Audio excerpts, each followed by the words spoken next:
Ronald Mansbridge, the percentage of words in the Geneva and King James taken from the Tyndale's translation.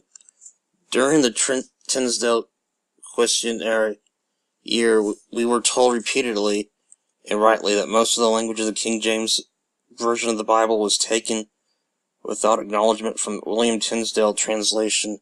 The figures given varied, ranging from 2/3 to 90%.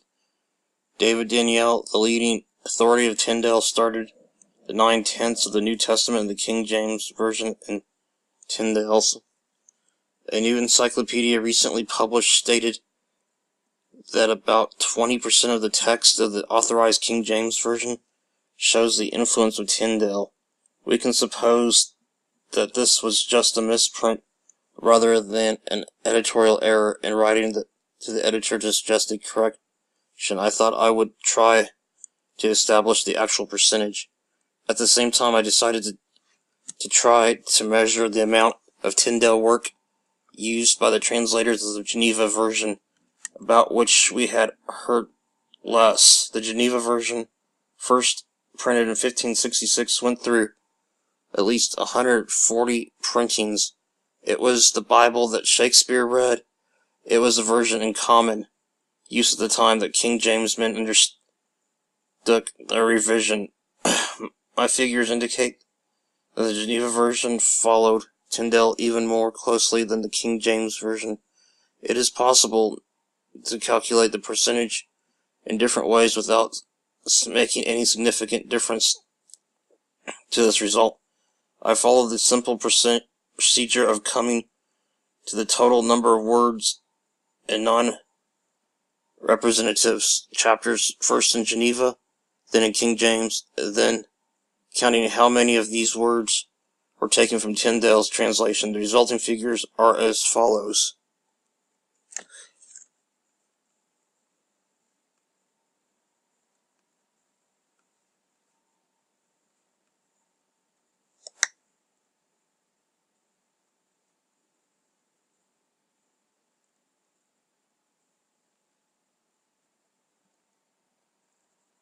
It will be seen in these 9 chapters, more than 83% of the words in the Geneva Bible were taken direct from Tyndale, and more than 81% of the words in the King James Version. I believe this sample is statistically valid for the whole New Testament and those books of the Old Testament that Tyndale translated, within a margin of possible error of between 2 and 3%.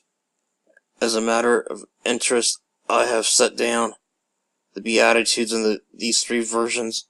It is well known that in these 3 versions the closeness of the language is very great, as can be seen verse after verse.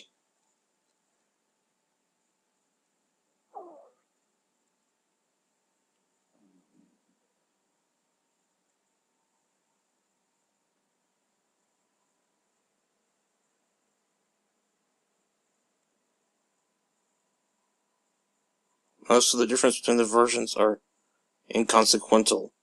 Here are the differences between Tyndale and King James in Revelation.